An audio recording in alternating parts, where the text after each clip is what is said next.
नमस्कार, मैं हूं आशीष चित्रांशी और आप देख रहे हैं the news launcher. Hot topic with Hemant Atri. सबसे पहले हेमंत जी को जोड़ लीजिए। स्वागत है हेमंत भाई आपका। शाम को फिर बुरी खबर। दिन ढलते ढलते 5 लाख करोड़ रुपए, इतना हैवी अमाउंट बार बार जब हम लोग बोलते हैं तो जुबान लरज जाती है। 5 लाख करोड़ रुपए डूब गए। महिंद्रा से लेकर एयरटेल तक सब जगह हाहाकार मचा है। और इतना ही नहीं, सिर्फ मार्केट की बात नहीं है, जो भारत का खजाना है उस खजाने पर भी अब खतरा मंडरा रहा है। इस हफ्ते की जो रिपोर्ट आई है, और सरकारी रिपोर्ट, ये रिपोर्ट कोई हमारी या हेमंत जी की नहीं है। सरकारी रिपोर्ट जो है, उस सरकारी रिपोर्ट के मुताबिक विदेशी मुद्रा भंडार, जिसको लेकर के हम कई बार गर्व से छाती ठोकते हैं कि भारत का विदेशी मुद्रा भंडार इतना पहुंच गया, इतना पहुंच गया। इस हफ्ते फिर गिरावट हुई है इसमें, विदेशी मुद्रा भंडार में। यानी जो हमारा खजाना है वह भी खाली हो रहा है धीरे धीरे।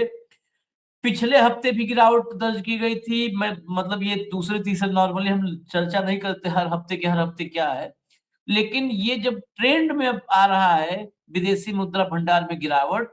शेयर मार्केट तो एक दिन गिरेगा उठेगा, दोपहर में गिरा शाम में उठा, इस टाइप की चीजें होती है।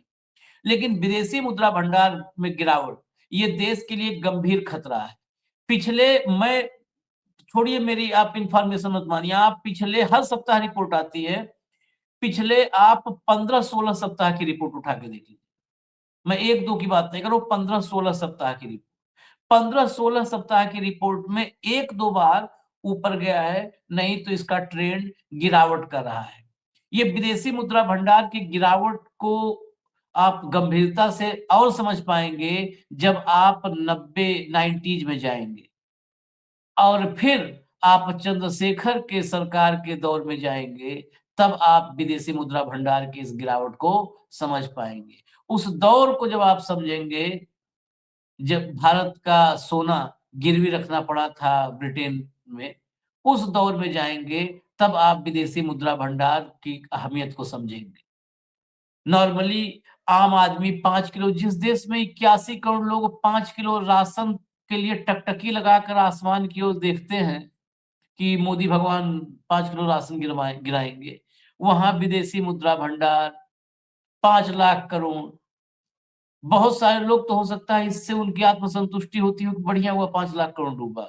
लेकिन मैं आपको बताऊं, ये 5 लाख करोड़ रुपए कि डूबना या विदेशी मुद्रा भंडार में गिरावट, मैं साफ पहले 1 मिनट में कर देता हूँ, फिर हेमंत जी के पास चलता हूँ। इसमें इस देश के गरीब से गरीब आदमी को खुश होने लायक कुछ भी नहीं है। जो सबसे गरीब आखिरी पायदान पर है, उसके लिए भी ये बुरी खबर है। इस गिरावट से अंबानी अडानी, मैंने कहा तो कि एयरटेल से लेकर महिंद्रा तक हाहाकार, लेकिन आनंद महिंद्रा के किचन में कोई इससे फर्क नहीं पड़ने वाला है, बेडरूम में और ड्राइंग रूम में कोई फर्क नहीं पड़ने वाला है, सुनील भारती मित्तल को कोई फर्क पड़ने वाला नहीं है। ये पैसा इस देश के लोअर मिडिल क्लास का पैसा है। मैक्सिमम पैसा लोअर मिडिल क्लास का है। मैं अपर मिडिल क्लास भी नहीं मानता हूं, उनको लोअर मिडिल क्लास मानता हूं। बहुत सारा पैसा, छोटा छोटा इन्वेस्टमेंट, निवेश, तमाम स्कीमें हैं। रोज आपको देखिए एजेंट पकड़ता है, आपकी तनख्वाह 25-30 हजार हो जाए तो पकड़ने लगता है कि 1000 रुपया यूलिप में डाल दो, तो इसमें कर दो, म्यूचुअल फंड में कर दो, दुनिया भर का। और सबसे ज्यादा जो है एडवर्टीजमेंट टेलीविजन में आज की तारीख में म्यूचुअल फंड के हैं।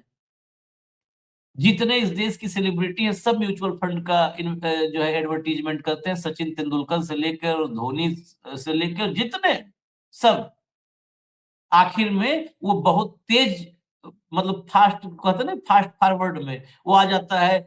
आपकी रिस्क, अपने रिस्क पर वो करें, म्यूचुअल फंड में निवेश, और ऐसे ऐसे आ जाता है, ताकि कभी भी मान लिया कोई डूब गया, बर्बाद हो गया, तबाह हो गया, तो लीगल में बचने के लिए वो फॉर्मेलिटी होती है 5 सेकंड की। तो ये पैसा ये किसको आकर्षित किया जाता है?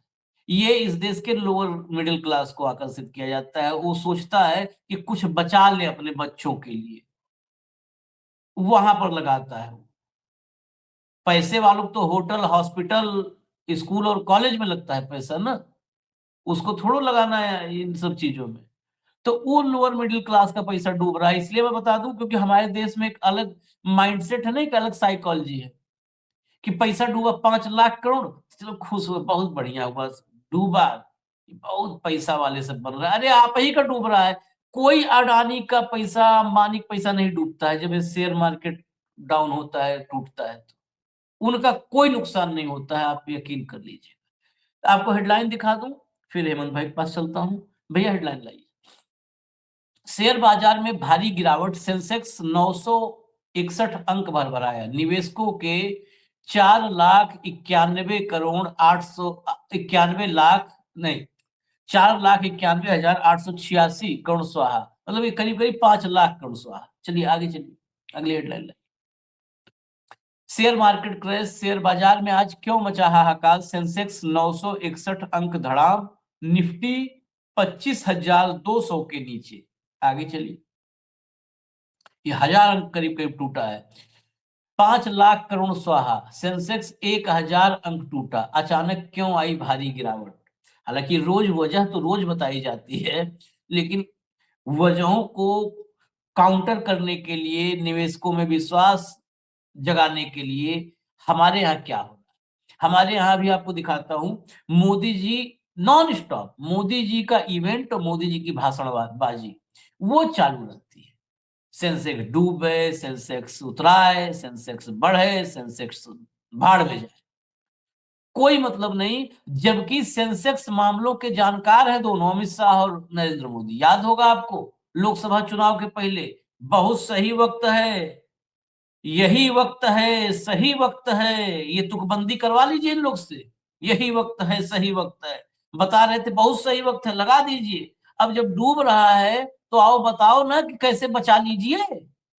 ये कौन बताएगा? ये राहुल गांधी बताएगा। चलिए और जरा भीतर चलिए। मैं बताया ना कि महिंद्रा से लेकर के भाई बहुत सारे ऐसे दर्शक होंगे जिनका कुछ 1000, 2000, 5000 लगा होगा, तो वो भी और लिखाइए भाई, खबर लाइए, खबर लाइए, रुकिए बस। प्रधानमंत्री नरेंद्र मोदी ने शुक्रवार को उद्योग जगत से निवेश और नवाचार के साथ आगे आने का आह्वान किया। सुनिएगा, ये मोदी जी पर हम वहां से आए तो ये समझना जरूरी है। अच्छा, आह्वान क्या किया है वो भी सुनिए। यहाँ पे मतलब आप समझ लीजिए कि आग लगी है, किसी घर जल रहा है, और जलते हुए घर के सामने कोई आग की और पानी की महिमा का बखान कर रहा हो तो उसका क्या करना चाहिए, आप बताइएगा। बाजार में आग लगी है, हाहाकार मचा है, लाल निशान है, खतरे के निशान है।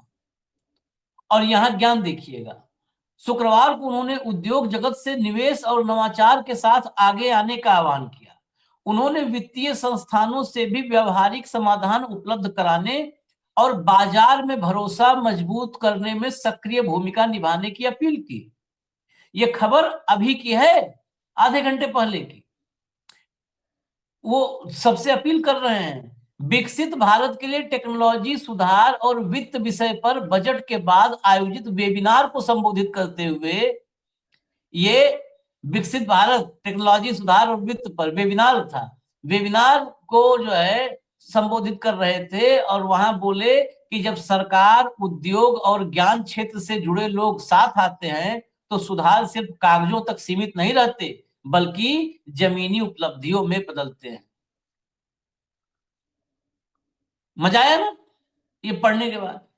ये भाषणबाजी वेबिनार में चल रहा है और मार्केट स्वाहा हो रहा है, डूब रहा है, पैसा डूब रहा है।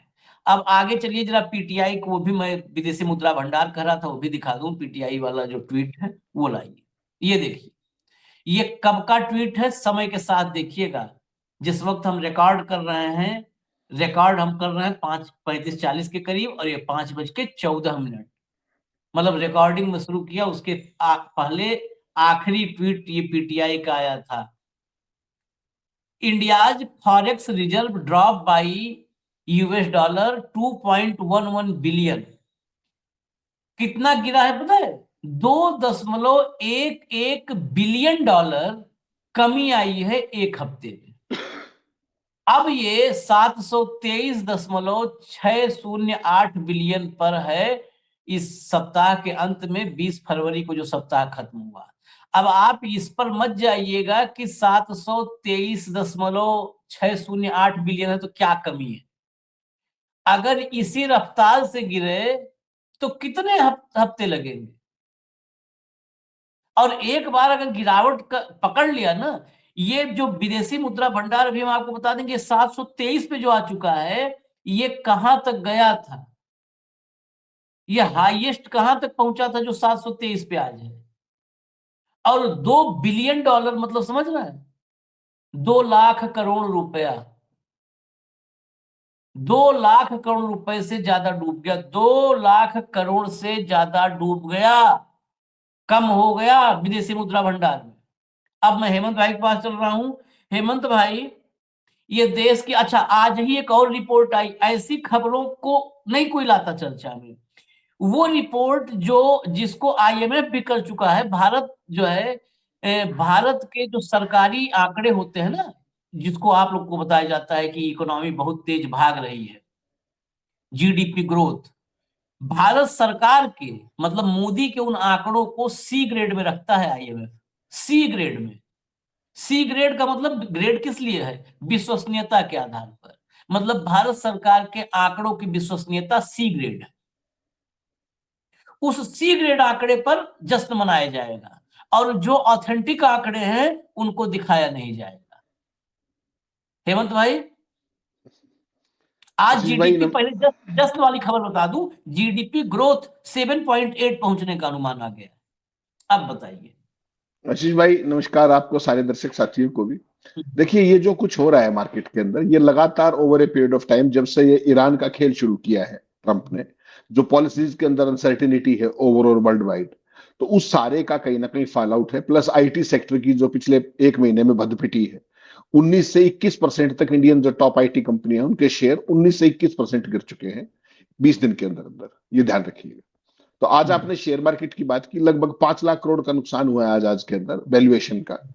और आज जो मार्केट गिरी है वो गिरी है 961 पॉइंट, यानी कि 1.17%। और निफ्टी में भी 318 अंकों की गिरावट होके ये 25,179 पे आ गया है, 25,179। तो ये बेसिकली जो आज है, ये आज की जो बड़ी वजह है मोटे तौर पर, मिडिल ईस्ट का जो संकट है, वो तो आपको पता ही है, कच्चे तेल की जो बड़ी कीमतें हैं वो सारा है। आज क्या हुआ, दोपहर बाद जब मार्केट 3:30 बजे बंद होती है, उससे कुछ देर पहले, 1.5-2 घंटा पहले खबर आई कि इजराइल ने, अमेरिका ने अपने इजराइल की एम्बेसी को बोल दिया है कि जितना जल्दी हो सके सेफ साइट पे निकल जाओ। तो वो जो उससे पैनिक फैला, फिर इजराइल ने उसको रिट्वीट किया कि हम अपने एम्प्लॉइज को सेफ उसकी तरफ लोकेशंस पे भेजने का फरमान आया है। तो उससे एक इंडिकेशन चली गई वर्ल्ड वाइड कि भाई कहीं ना कहीं अमेरिका हमला करने वाला है, किस पर, ईरान पर। और ईरान सबसे पहले रिटेलिएट किस पे करेगा, इजराइल के ऊपर। तो वही जो अनिश्चितता की जो स्थिति है, उसने इसको बढ़ाने का काम तत्काल प्रभाव से कर दिया और मार्केट फिर नीचे गिरती चलेगी 1.17% तक। तो अब हमारी अगर बात करोगे इंडिया की, तो पाकिस्तान अफगानिस्तान की सीमा पर भी तनाव चल रहा है, आपको पता है। जिस तरीके से वो इस्लामाबाद पर दावा कर रहे हैं, ये काबुल पर हमले करने की बात कर रहे हैं, तो उससे भी एक अनसर्टेनिटी पैदा हुई है। खासतौर पर जो तालिबान ने जो रिटेलिएट किया, तो उससे तनाव बिल्कुल चरम पर पहुंच गया। तो पूरी रीजनल एक सिक्योरिटी जो है उसमें वो है। चाइना ने बीच में मध्यस्थता करने की कोशिश भी की। तो कहीं ना कहीं जो इस रीजन के अंदर है, वो पूरे का पूरा जो निवेशकों का जो वो है, एक जो सेंटिमेंट होता है, वो कहीं ना कहीं कमजोर हुआ है। ईरान और अमेरिका के बीच बातचीत, जैसा हमने पहले भी कहा था, वो लगातार बातचीत नहीं हो पाने के कारण वो सारा तनाव लगातार बढ़ रहा है। कच्चे तेल की जो कीमतें हैं ऑलरेडी $71 पर जा चुकी है, 65 से बढ़ के आई है। तेल महंगा होने से तमाम तरह की महंगाई बढ़ने का खतरा है, वो सामने शेयर मार्केट पे दिखता है। और आज केवल इंडिया पे नहीं, इंडिया पे मैक्सिमम हुआ है। अगर आप वर्ल्ड मार्केट की बात करोगे, तो जापान का जो निक्केई इंडेक्स है वो 0.16% बढ़कर बंद हुआ है, 0.16%। दक्षिण कोरिया का 1% गिरा है कॉस्पी। हांगकांग का हैंगसेक 0.95% ऊपर हुआ है। और चीन का शंघाई जो है वो 0.39% चढ़कर बंद हुआ है। तो कुल मिलाकर के जो परिस्थिति है, यहां पर सबसे ज्यादा ईरान और उसका जो है, उसका सबसे ज्यादा इंपैक्ट हमारे ऊपर आ रहा है कहीं ना कहीं। और मेटल्स के ऊपर आज काफी नुकसान हुआ जिस तरीके से। और फॉरेन जो इन्वेस्टर्स हमारे हिंदुस्तान के अंदर हैं, वो लगातार, आपको पता है कि वो शेयर लगातार बेच रहे हैं। 26 फरवरी को भी उन्होंने 3466 करोड़ रुपए यानी कि कल बेचे थे। ये सारी जो चीज है कि इंडियन मार्केट से उनका कहीं ना कहीं भगदड़ सी मची हुई है। और आईटी सेक्टर का तो कमाल ही हो रखा है, जैसा मैंने बताया 19 से 21% तक गिर चुके हैं प्राइसेस सारे के सारे टॉप कंपनियों के। तो ये मोटी मोटी बातें हैं। ग्लोबल मार्केट कमजोर है, रुपए में भी गिरावट है, एफआईआई की बिकवाली हो रही है, स्टेबिलिटी है नहीं, तो कुल मिलाकर के बिकवाली का जोर पड़ रहा है। आज जो वो थे सेगमेंट्स, फाइनेंशियल भी गिरा है, ऑटो भी गिरा है, एफएमसीजी भी गिरा है, मेटल भी गिरा है, रियल्टी भी। थोड़ा बहुत जो आईटी है उसने थोड़ी बहुत आज 19-21 करके हल्की सी बढ़त हासिल की है। बाकी ओवरऑल ये दिक्कत की तरफ है। अब अगर आप बात करोगे नए साल की, इस साल की, तो जनवरी से लेकर के अब तक आशीष भाई, भारत की जो मार्केट है उसमें से 50 लाख करोड़ रुपए का नुकसान हो चुका है नए साल के आने के बाद, जनवरी से लेकर अब तक। जो हमारी मार्केट थी वो 5,30,000 के आसपास तक गई थी एक बार, और इस साल में 50 लाख करोड़ तक का नुकसान हो चुका है। बजट वाले दिन आपको ध्यान होगा 11 लाख करोड़ तक का नुकसान हुआ था जिस दिन निर्मला सीतारमण ने बजट पेश किया था। तो ओवरऑल जो सिचुएशन है वो वर्ल्ड व्यू इंस्टेबिलिटी जो है, ये देखिए, ये 30 से 50 लाख करोड़ पिछले 2 महीने के अंदर, अभी तो दूसरा महीना खत्म भी नहीं हुआ है। तो ये सारी चीजें थी जो नुकसान हमें लगातार हो रहा है। और शेयर मार्केट के अंदर तमाम तरह की दिक्कतें इस समय हैं, खासतौर पर आईटी इंडेक्स के कारण। और मोदी जी वहां इनोवेशन और इन्वेस्टमेंट की बात कर रहे हैं, जो उनका पॉपुलर एक चलता रहता है। इनोवेशन कहां से करें, कौन सी इनोवेशन करी तो थी गलगोटिया यूनिवर्सिटी ने आई में, कितनी जबरदस्त, पूरी दुनिया में डंका बजा था आपका। फिर ड्रोन दिखाया था, ड्रोन भी दिखाया था, देखा होगा आपने। तो बेसिकली क्या है कि जो हमारा, ऐसा नहीं कि हमारी कंपनियों के पास पैसा नहीं है, उनके पास सब कुछ है, बहुत मोटा कैश रखा हुआ है लाखों करोड़ रुपए में, वो इन्वेस्ट नहीं कर रहे। वो क्यों नहीं कर रहे? क्योंकि मार्केट नहीं है, हमारे यहाँ डिमांड नहीं है। तो वो सारी की सारी जो परिस्थिति है वो कहीं ना कहीं शेयर मार्केट को भी इंपैक्ट कर रही है। और ग्लोबल इनसिक्योरिटी तो जिस दिन से ट्रंप आए हैं उसके बाद कभी कुछ कह देते हैं, कभी कुछ, कभी टैरिफ वार, कभी फला वार। तो कुल मिलाकर के चीजों को हल्की सी स्टेबल होने लगती है, तब तक ट्रंप का कोई और कुछ आ जाता है। उस सारे के अंदर जो ये अस्थिरता है, यही शेयर मार्केट की सबसे बड़ी प्रॉब्लम है आज की तारीख में, जब मैं और आप बात कर रहे हैं। अब मैंने फॉरेक्स की चर्चा की थी, फॉरेक्स और गोल्ड रिजर्व, ये दोनों चीज जो है किसी भी देश की इकोनॉमिक स्टेबिलिटी के लिए और उसके सेफ्टी के लिए सबसे महत्वपूर्ण है। गोल्ड रिजर्व और फॉरेक्स, मैं दोनों के आंकड़े बता देता हूं। और जो चीन थर थर कांप रहा है आजकल ना, मोदी जी से ऐसे दिखाते हैं आंखें, वहां घुटने हिल जाते हैं, उसी से तुलना कर देता हूँ भाई, उसी से तुलना करना चाहिए। हालांकि हम लोग के यहाँ पाकिस्तान से, ये सब पाकिस्तान से तुलना करके खुश होते हैं, किसका किससे तुलना करना वो पक्का है, हमारे यहाँ फिक्स है। 4 ट्रिलियन $4 ट्रिलियन चाइना का फॉरेक्स रिजर्व है, और भारत का 700 बिलियन। तुलना कर लीजिए, चैन से तुलना करिएगा, जोड़िएगा, हमारा 700 बिलियन है, 723 बिलियन, और 4 ट्रिलियन चाइना का फर्क है, ये फर्क है। गोल्ड पर आ जाएं, गोल्ड रिजर्व बहुत महत्वपूर्ण होता है गोल्ड रिजर्व।